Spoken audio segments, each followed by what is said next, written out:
Assalamu alaikum wa rahmatullahi wa barakatuh. Ahlan wa sahlan wa marhaban bikum and welcome to another edition of Debunked here on INX Prime. The situation in Palestine continues to be of colossal concern, not only to Muslims, but to peace-loving citizens throughout the world. Well, we've just heard that Netanyahu is now talking about an all-out invasion and occupation of Gaza. And Trump is saying, well, it's at his discretion. It's up to him to decide. We hear on a daily basis now about people who are literally starving and that there isn't any aid being allowed in, and that it's now children who don't have enough nourishment to be able to survive. 22 months in now, since October of 2023, it's going to be almost 2 years. This genocide continues. This occupation is continuing for almost 8 decades, and the world has not been able to put a stop to it. However, there are people of good conscience, justice and peace-loving people who are trying their best and who are leaving no stone unturned to put in whatever effort they can put in and try and make a difference. We speak to two such individuals today here on Debunked. The one is Pieter Kriel, well known as an activist on social media, is quite well known in other platforms. And we've got also Nkosi Zulu, humanitarian, social activist, and a podcast host. We welcome both to the program, Pieter and Nkosi. Thank you so much for your time. Welcome. Maraba, thank you. We are grateful of this platform. Pieter, let me start with you. I mean, when would you say you first became conscious about the Palestinian issue and the plight of Palestinians? Well, look, I've always had knowledge about what has happened in the Middle East, specifically in Palestine and in the state of Israel, for the past 100 years, specifically going back to the British Mandate, which we, actively learned about in high school. So I'd say my knowledge goes back to that. I knew that when we decided that we had to go to Palestine, we were setting ourselves up for a lot, meaning that we'll be emotionally touched for the rest of our lives, bringing back that kind of first-hand knowledge. But we were surprised by the amount of sadness and suffering and loss of human dignity in Palestine due to the Israeli occupation forces' brutal tactics in trying to discredit and harm Palestinians. Nkosi, what made you decide that you've got to go there yourself? And were you apprehensive that perhaps you wouldn't be allowed, that you would be blocked, that you would be ill-treated? Well, to be quite honest, my motivation, my intrinsic motivation in this quest comes from the fact that, I'm born of a Christian family. And we always read about stories of Israel and, in all the other areas and places and cities, in and around Palestine, Israel. It basically became the story of our upbringing. And having to learn as I go that there's a constant conflict that is taking place in the very same place, in the very same area where it's said to be a sacred place. I then became to do more and more of the study towards the Middle East, more especially the so-called Israeli-Palestinian conflict, which I don't think it's a conflict at all. I think it's just one, sort of like ethnic group bullying the other ethnic group. But come to respond to your question, if I felt any sort of like feelings about me being blocked entering there. Yes, I did, because we went there in the very same time when there were airstrikes, and there were countries like Iran and all the other countries, Lebanon, sort of like rising to say, they are basically in solidarity with the Palestinian people in terms of joining the strikes. But going there, it was we basically had to go there because as a humanitarian activist, we don't want to always talk about things from the comforts of our seats or comforts of our sofa, but we want to be there and experience and live the experience of the people that are actually feeling what is taking place on the ground. So basically, when I got that opportunity, I had to go there to actually do a study and to obtain that lived experience. Pieter, give us some insight into how you had to prepare for the trip. I mean, what were the logistics involved? What were you trying to avoid? What plans did you put in place in the event that you were to be stopped or blocked? And then how did it play out? Where did you actually go? Which places were you able to visit? Yeah, so Nkosi and I came together it was less than a month before we actually went to Palestine. And we said, because we initially planned an expedition called the Humanist Walk, which would have been a walk through Africa into the Middle East, into Asia.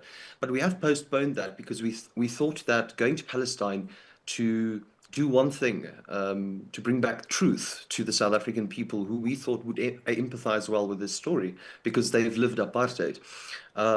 We thought it was more necessary to go to Palestine. So we got together. We said, this is what we need. The both of us involved some sponsors and some collaborators who very effectively and discreetly helped us get into Palestine via Jordan border, the Allenby Bridge border. They took care of us whilst we were in Palestine. They organized guides and people of interest, as well as families we stayed with, and some accommodation. So we got the first-hand experience moving into Palestine through Jordan. We went to big cities like Ramallah, traveling through Jericho. We went to cities like Hebron, Nablus, Jerusalem, Bethlehem, and we also visited refugee camps as well as forced removal sites around these major cities, which we thought was devastating. It was very sad, and we are very thankful for the opportunity to have gone there and experience firsthand, because I've only ever read and heard about apartheid. I've never had the first-hand experience. And when you see the pass laws and the checkpoints and police brutality and militarized presence in civilian neighborhoods, you wake up and you smell the coffee.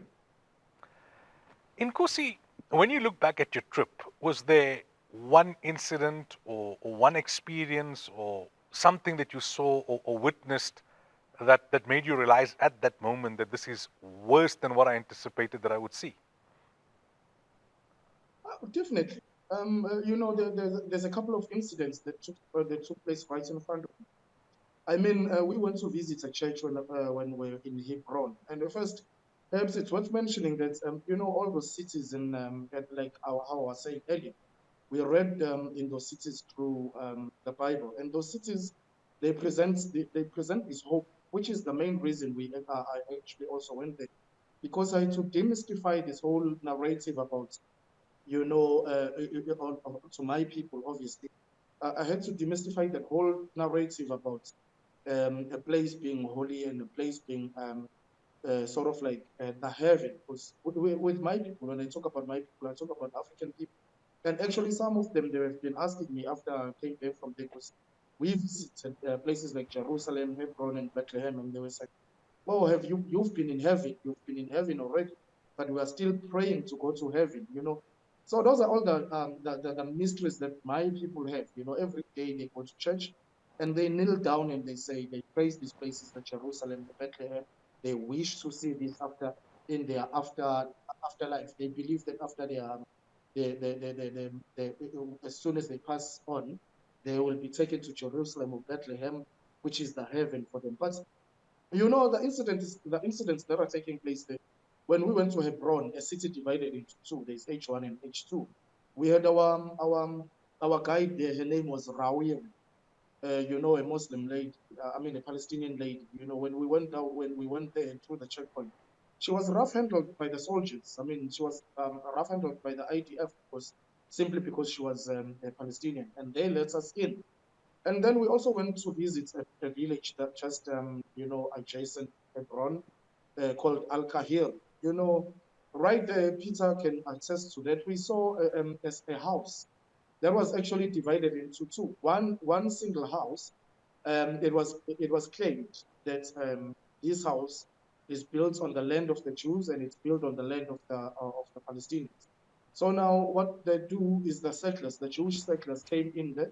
They planted the trees, just a group of or sets of trees, and they put up a tower, a camera tower, just so that the people in that house cannot play, or the kids cannot play around that area, because apparently the Jewish settlers have occupied it. Then myself and Pete were asking ourselves, how can people just put up a camera just so that they watch that the kids do not play around the particular plots? And another one is, when we went to Nablus, yes, we went to the city of Nablus, the old city of Nablus. When we were walking on the streets of the old city, we met kids, like young kids at the age of 4 or 5, and they were showing us all the pictures of the martyrs, the people that were killed by the Israeli soldier. And this is happening during broad daylight. These people are just killed because simply they are resisting the occupation. And driving into Ramallah, which was the first city that we visited, there's a big yellow board written there. This is not for Palestinian people. It's only for Israelis. Then, goodness, I thought I'm reliving apartheid.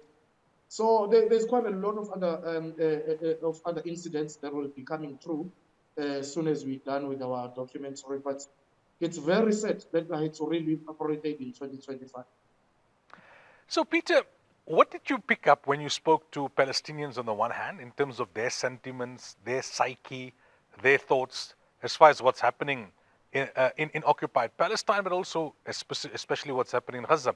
And simultaneously, did you manage to speak to Israelis? And what was their perspective on what's happening in Gaza specifically and the overall situation? Yeah, absolutely. I think we went in with the intention of speaking with everyone. The areas that we traveled to, as well as the sleeping arrangements, we only slept and stayed in Palestinian areas, which at late afternoon and night would only give you access to Palestinians. So I would say most of our insight did come from Palestinians, but in our later days, during visits to Bethlehem, during visits to Jerusalem, as well as Bethlehem, as well as Tel Aviv or Jaffa, we got the experience of speaking to Israelis as well as some settlers, because we thought that it'd be important. We spoke to Israeli children, Israeli teenagers, who we think the teenagers as well as the younger population in especially places like Tel Aviv have a more liberal view towards what is happening. I think they're more liberal in their approach, but it's still far from what we need, the radical fire that is going to set the Palestinian people free, which is worldwide solidarity. But we got a lot of insight. We didn't just speak to Palestinians, we spoke to Israeli settlers as well. But of course, we picked up clear differences in how these people operate and speak as different people. So, Nkosi, you spoke earlier on about the documentary. Tell us what you're hoping to achieve via this documentary. Well, we are hoping, because like I'm saying, the foundational reasons of us going there was actually to educate people in South Africa, with relevance in terms of the apartheid settings in Israeli Palestine, and as well as African or indigenous people of South Africa. So we are just hoping to, amplify the echoes of Nelson Mandela. When he echoed his words in 1997 to say that Palestinian people, we as South African people will never ever be free until the Palestinian people are free. We understand the ICJ case that has been launched by the South African government, or a group of, people from South Africa, but we don't think that is enough. We think there's a lot that needs to be done on the grassroots levels, or on the masses of people in South Africa.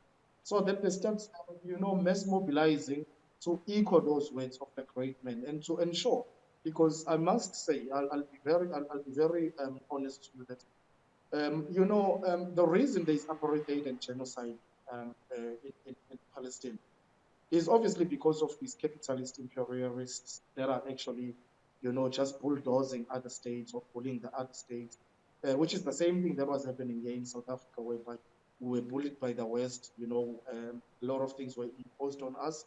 Then today we are the products of the very same apartheid. A lot of people don't want us to call it genocide in South Africa, but it is an equivalent to a genocide at that time. So it's the very same thing that is happening in Palestine, Israel in 2025.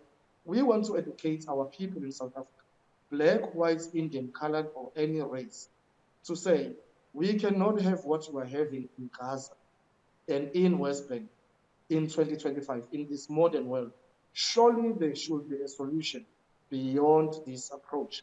So our documentary will seek, because it's actually even done in different languages, it seeks to touch the masses at grassroots level, to give them and demystify this whole myth about, the conflict. Because there's a whole lot of, the Christian, the religious connotations that comes with that.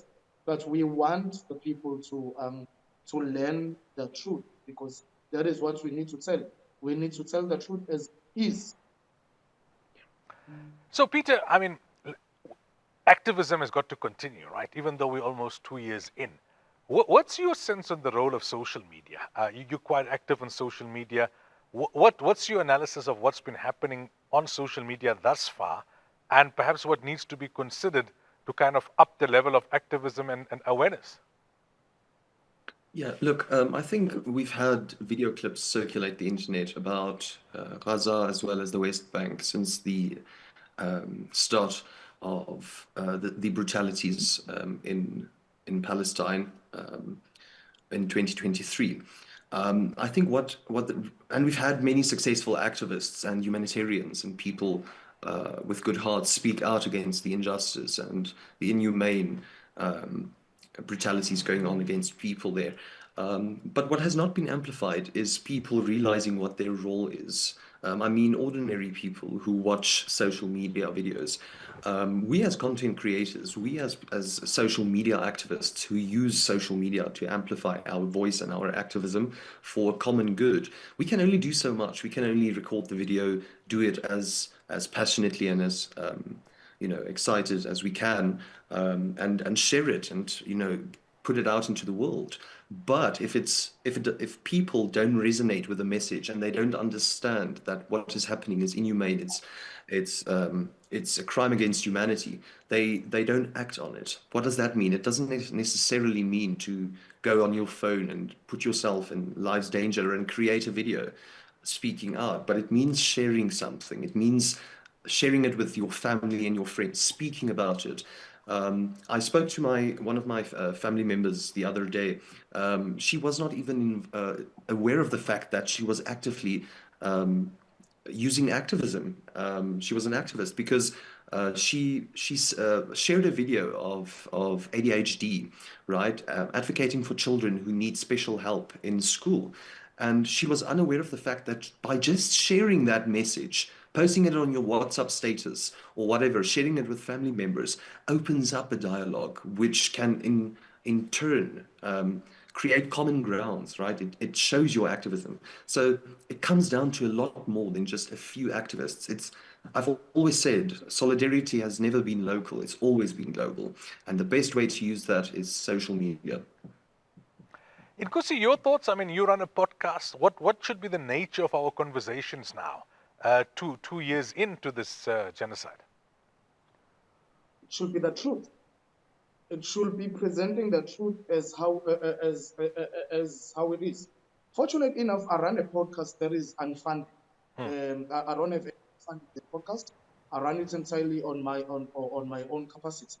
Now that gives me an opportunity to tell the truth as is. I do not sugarcoat anything. And one that I need to mention to you is, we've got a problem of having to educate our masses in South Africa.